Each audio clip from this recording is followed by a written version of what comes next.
ሀገሪቷን በፍጥነት ለቀህ ከወጣህ ከነ ቤተሰብህ ዋስትና አለህ። ትራምፕ ለፕሬዝዳንቱም የመጨረሻ ማስጠንቀቂያ ሰጥተዋል። ዓለም ችግሩን የፈታው በውይይት ነው፣ እኛም ችግሮቻችንን በንግግር እንፍታ ሲሉ ደግሞ ርዕሰ መስተዳድር አረጋ ከበደ ተናግረዋል። በዳሰነች ወረዳ የ15 ቀናት የጉዞ ክልከላ ተጥሏል። ሌሎችም ጉዳዮች ተካተዋል። ጤና ይስጥልን። የሰዓቱ የመረጃ ጥንቅራችን ተጀምሯል። በመግቢያችን ላይ ያደመጣችሁት አበይት ነጥቦችን ነው። ዝርዝር መረጃዎቹን እንደሚከተለው እናጋራችሁ።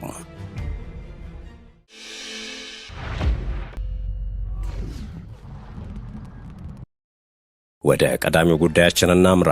ከሰሞኑ እጁን ለመንግስት የሰጠው ማስረሻ ሰጤ ሚስጥር አወጣለሁ ሲል አነጋጋሪ መረጃ ይፋ አድርጓል። ማስረሻ ከህወሓት ጋር የተደረጉ ሚስጥራዊ ስብሰባዎችን ድምጽ ቅጂ ይፋ አድርጋለሁኝ ሲል የተደመጠው የቀድሞው የአየር ኃይል አባል የእኛ ትግል ለአማራ ህዝብ ውሻዬን ሸጬ ቀበሮዬን ገዛሁ ነው የሆነበት፣ በሚናከስ ውሻ ተማረርኩ ያለውን ህዝባችንን እርጉም ቀይ ቀበሮ ነው የሆንበት ብሏል። ገበሬው ምርቱን መረን በለቀቁ ታጣቂዎች ይዘረፍበታል፣ ሴቶች ይደፈራሉ፣ ህጻናት ከትምህርት ቤት ቀርተዋል፣ ከሱቅ በደረቴ ጀምሮ ታግቶ ገንዘብ አምጣ ያልተባለ ነጋዴና ባለሀብት የለም። እየሆነ ያለውን ህዝባችን ላይ የሚደርሰውን መከራ ዘርዝሮ መናገር ይከብዳል ሲል ገልጿል። ከዚህ የጠራ ዓላማ የእዝ ሰንሰለትና ዲሲፕሊን ከሌለው ትግል ይልቅ የአማራ ህዝብም ከኔ ነፍጥ ማውረድ ያተርፋል ባይነኝም ሲል የተደመጠው ማስረሻ ሲቀጥል የጸረ ሰላምን እንቅስቃሴ ከጀርባ ሆነው የሚዘውሩት የህወሓት ሽማግሌዎች ስለሆኑ እኔ ደግሞ የህወሓት አገልጋይ መሆን አልፈልግም በማለት ለመንግስት እጅ ሰጥቻለሁኝ ብሏል። ከህወሓት ጋር የተደረጉ ሚስጥራዊ ስብሰባዎችን ድምጽ ቅጂ ይፋ አድርጋለሁኝ ማለቱንም ለመንግስት ቅርብ የሆኑ ምንጮች ዘግበዋል። እንደ መረጃ ምንጮቹ ከሆነ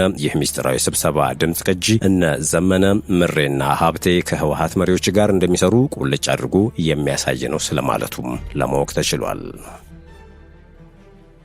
ሌፍተናንት ጄኔራል ይልማ መርዳሳ እመኑን የአየር ኃይል አስተማማኝ ደረጃ ላይ ደርሷል ብለዋል። እኛ ታንክና መድፍ አንጎትትም ሲሉም ተደምጠዋል። የአየር ኃይል ዋና አዛዡ ሌፍተናንት ጄኔራል ይልማ መርዳሳ የኢትዮጵያን አየር ክልል በአስተማማኝ ሁኔታ የሚጠብቅና ዘመኑ የደረሰበትን የውጊያ ስልት የሚመጥን አየር ኃይል ተገንብቷል ብለዋል። ሌፍተናንት ጄኔራል ይልማ መርዳሳ የአየር ኃይል 9ኛ ዓመት የምስረታ በዓልን አስመልክተው ከፋና ሚዲያ ጋር ባደረጉት ቆይታ አየር ኃይል የኢትዮጵያ አንድነትና ነጻነት ምልክት ነው ብለዋል። አሁን ያለውን የጦርነት አስተላለፍ የተነተኑት ጄኔራሉ አሁን ያለው ውጊያ በዚህ ዘመን እየተመለከትን እንዳለ ነው ወይ በሚሳኤል ነው ወይም አየር ኃይል ነው ብለዋል። ሰራዊት ለሰራዊት ሳይተያይ ከተፋለሙ በኋላ ሲበቃቸው ወደ ጠረጴዛ የሚመለሱበት አመል ላይ ደርሰናል ሲሉም ነው የገለጹት። ይህን መነሻ በማድረግ የኢትዮጵያን አየር ኃይል በ2030 በአፍሪካ ቁጥር 1 አየር ኃይል ለማድረግ እየሰራን ነው የሚሉት አዛዡ ለዚህ 4 መሰረታዊ መስኮች ላይ ነክሰን እየሰራን ነው ሲሉም ዘርዝረዋል። ከነዚህ መካከል የሰው ኃይል ማብቃት፣ ዘመናዊ ትጥቆች፣ ቴክኖሎጂና መሰል ተግባራት ይገኙበታል። ጄኔራሉ አክለውም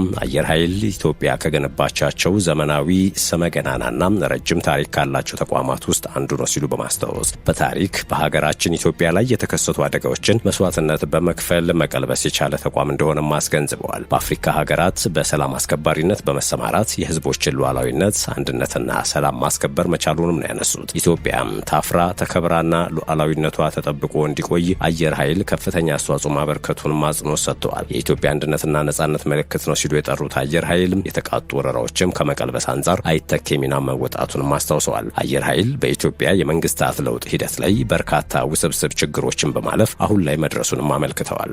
በአሁኑ ወቅት ሊከሰት የሚችልን ጦርነት እንደ ከዚህ ቀደሙ ምሽግ በመቆፈር መመከት አይቻልም። ለዚህም ዘመኑን የሚመጥን አየር ኃይል መገንባት ያስፈልጋል ነው ያሉት። በ2022 ከአፍሪካ ቀዳሚ ከሆኑ የሶስት ሀገራት አየር ኃይል ተርታ ለመሰለፍ እቅድ ተይዞም በትኩረት እየተሰራ እንደሚገኝ አስረድተዋል። ለዚህም ዘመኑን የዋጀ በስነ ልቦና የታነጸ ከፖለቲካና ብሔርተኝነት ነጻ የሆነ የሰው ኃይል ከማፍራት አንጻር በቁርጠኝነት እየተሰራ ነው ብለዋል። አሁን ላይ ቴክኖሎጂ የደረሰበትን ሁኔታ ግምት ውስጥ በማስገባትም አስፈላጊ ትጥቆችን የማሟላትና መሰረተ ልማቶችን የመገንባት ስራ እየተከናወኑ መሆኑንም አብራርተዋል።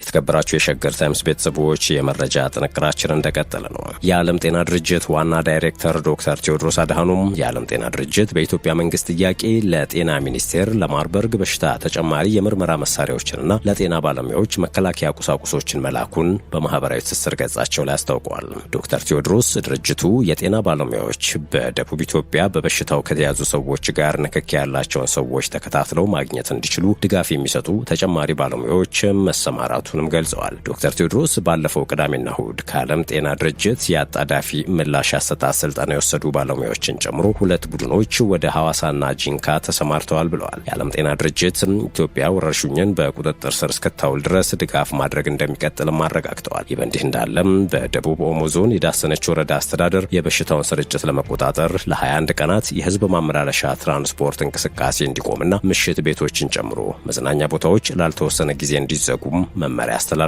እስካሁን በበሽታው ከተያዙ 12 ሰዎች መካከል 8ቱ ህይወታቸው አልፏል። ዓለም ችግሩን የፈታው በውይይት ነው፣ እኛም ችግሮቻችንን በንግግር እንፍታ።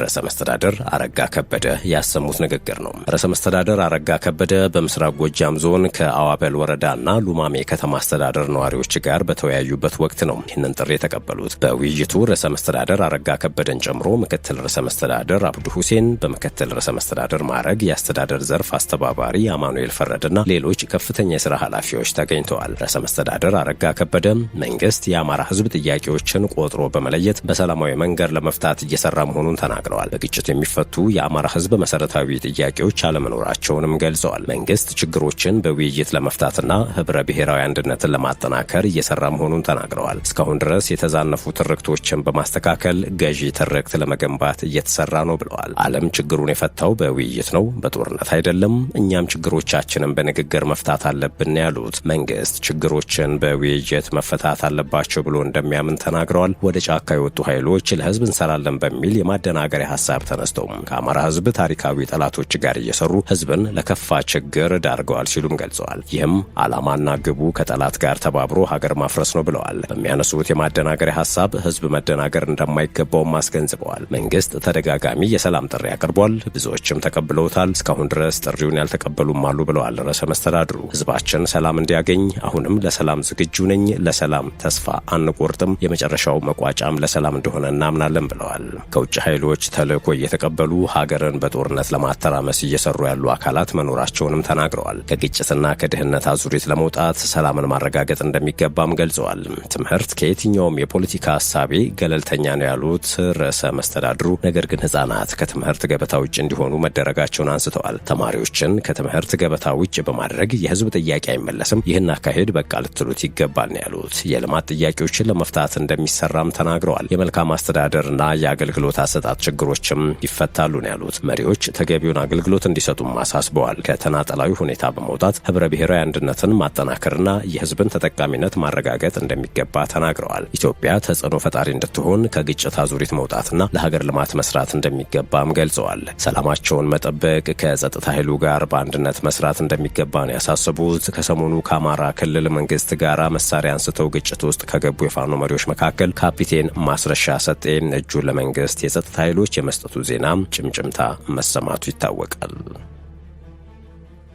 ወደ ሌላኛው ጉዳያችን እናምራችሁ። ለነዳጅ ተሽከርካሪዎች የተቀመጠው ጥብቅ ማስጠንቀቂያ። ዶክተር አለሙ ስሜ የትራንስፖርትና ሎጂስቲክስ ሚኒስትር ከተቀመጠው ስታንዳርድ በላይ የሚለቁ ይታገዳሉ ሲሉ አስጠንቅቀዋል። ሚኒስቴሩ በነዳጅ የሚሰሩ ተሽከርካሪዎች የሚለቁትን በካይ ጋዝ ለመቆጣጠር የሚያስችል መሳሪያ እንዲገጥሙ ሊደረግ መሆኑንም አስታውቀዋል። ከኢትዮጵያ ሲቪል አቪዬሽን ባለስልጣን ከእጽዋት የሚዘጋጅ የአውሮፕላን ነዳጅ ለመጠቀም የሚያስችል ዘላቂ የአቪዬሽን ነዳጅ ላይ የተሰራ የአዋጭነት ጥናት ሪፖርት ህዳር 18 ቀን 2018 ዓመተ ምህረት ሲያቀርብ የተገኙት የትራንስፖርትና ሎጂስቲክስ ሚኒስትሩ አለሙ ስሜ በነዳጅ የሚሰሩ ተሽከርካሪዎች የሚለቁት በካይ ጋዝ ምን ያክል መሆን እንዳለበት የሚወስን ስታንዳርድ መዘጋጀቱን ገልጸዋል። ሚኒስቴሩም ስታንዳርዱን ያዘጋጀው ከኢትዮጵያ የደረጃዎች ኢንስቲትዩት ጋር መሆኑንና አሽከርካሪዎች በተዘጋጀው ስታንዳርድ መሰረት የማይጠቀሙ ከሆነ እንደሚታገዱ፣ በተለይም ለረጅም ጊዜ ያገለገሉና ሞተራቸው ያረጀ ተሽከርካሪዎች የሚለቁት በካይ ጋዝ ከፍተኛ በመሆኑ ካላስተካከሉ እንደሚታገዱ አስታውቀዋል።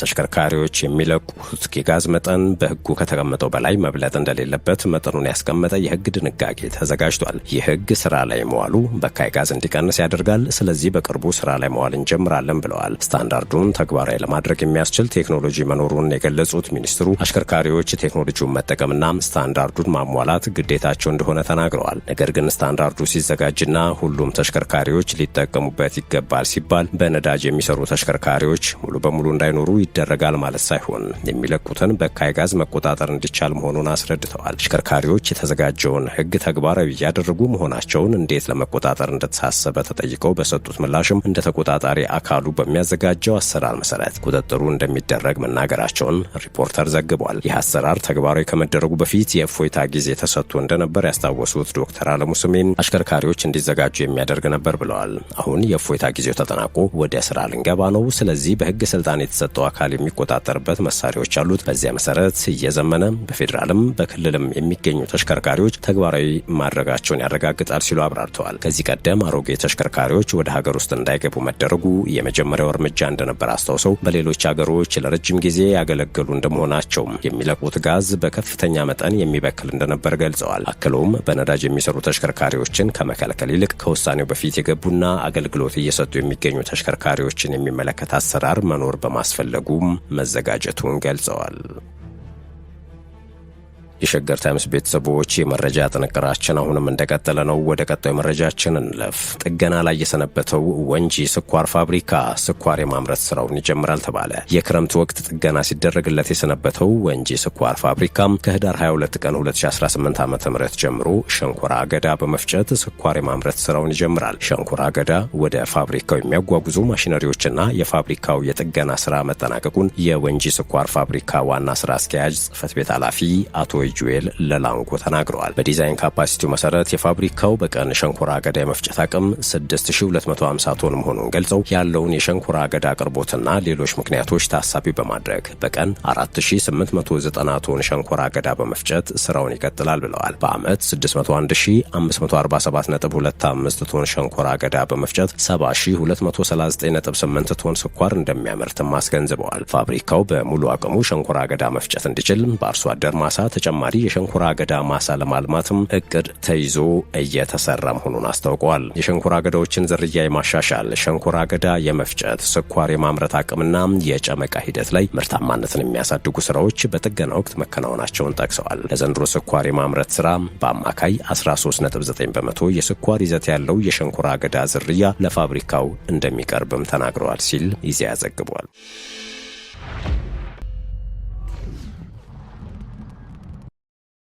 በመጨረሻም ሀገሪቷን በፍጥነት ለቀህ ከወጣህ ከነ ቤተሰቦች ዋስትና አለህ። ትራምፕ ለፕሬዝዳንቱ የመጨረሻ ማስጠንቀቂያ ሰጥተዋል። ኮንሰርቫቲቭ ፎክስ ኒውስ እንደዘገበው ከሆነ ፕሬዝዳንት ትራምፕ በእጽ ነጋዴነትና አምባገነንነት የሚከሰሱትን የቬንዙዌላው ፕሬዝዳንት ኒኮላስ ማዱሮን በተመለከተ ጥብቅ የተባለ የደህንነት ዋስትና ወይም ማስጠንቀቂያ ሰጥተዋል። ትራምፕ አውሮፕላን ውስጥ ሆነው በሰጡት ቃለ ምልልስ ኒኮላስ ማዱሮ በተሰጠህ ጊዜ ፈጠን ብለህ ሀገሪቷን ለቀህ ውጣ፣ ይህንን እድል ከተጠቀምክበት ከነ ቤተሰብህ የመኖር ዋስትና ይሰጣል ሲሉ ተደምጠዋል። ይህንን እድል የቬንዙዌላ አየር ክልል ሙሉ በሙሉ ከመቆለፉ አስቀድሞ ተጠቀምበት ሲሉም ነው መልእክት ያስተላለፉት። ይፋ እንደሆኑ ሪፖርቶች ከሆነ የአሜሪካው ፕሬዝዳንት ለማዱሮ ይህንን ማስጠንቀቂያ ወደ ካራካስ ስልክ ደውለውም ጭምር ነግረዋል ተብሏል። ለፕሬዝዳንት ማዱሮ ባለቤታቸውና ወንድ ልጃቸው የማርያም በር ሰጥቷቸዋል። ይህም የሆነው ግን በአምባገነን መሪነት የሚወነጀሉት ኒኮላስ ማዱሮ ስልጣናቸውን በፍጥነት ለቀው ለተተኪው ማለትም የአሜሪካ መንግስት ቡራኬ ለተሰጠው መንግስት ከሰጡ ብቻ ነው ተብሏል። ይህ በሚሆንበት ወቅት የአሜሪካ የጦር መርከቦች፣ አየር ኃይል፣ ባህር ኃይልና ሌሎችም ወታደራዊ ዩኒቶች ወደ ካሪቢያን እየተጠጉ ይገኛሉ። ኒኮላስ ማዱሮም የትራምፕን ከበባ ለመመከት ሁሉም የቬንዙዌላ ዜጋ ያለውን ይዞ እንዲነሳ አዘዋል። በሌሎች መድረኮች ደግሞ በማይችሉት እንግሊዝኛ እኛ የምንፈልገው ሰላም ነው ሲሉ ተደምጠዋል። በትላንትናው ዕለትም የዓለማችን ነዳጅ ላኪ ሀገራት ድርጅት ወይንም ኦፔክ የትራምፕን ወረራ እንዲመክቱም ጥሪ አቅርበዋል። የቬንዙዌላ ምክትል ፕሬዝዳንት ዴልሲ ሮድሪጌዝ በበኩላቸው አሜሪካ በዓለም ላይ ትልቁ የሆነውን የሀገራችንን ሰፊ የነዳጅ ክምችት ወታደራዊ ኃይልን በመጠቀም ለመያዝ አቅዳለች ሲሉ ወንጅለዋል። ቬንዙዌላ የተፈጥሮ ኤነርጂ ሀብቶቿን በመከላከል ረገድ ጽኑ አቋም አላት ያሉ ሲሆን ለዚህ ደግሞ ምንም ነገር አያስቆምንም ነው ያሉት። የተከበራችሁ የሸገር ታይምስ ቤተሰቦች የሰዓቱ የመረጃ ጥንቅራችን አበቃ። በያላችሁበት ሰናይ ጊዜ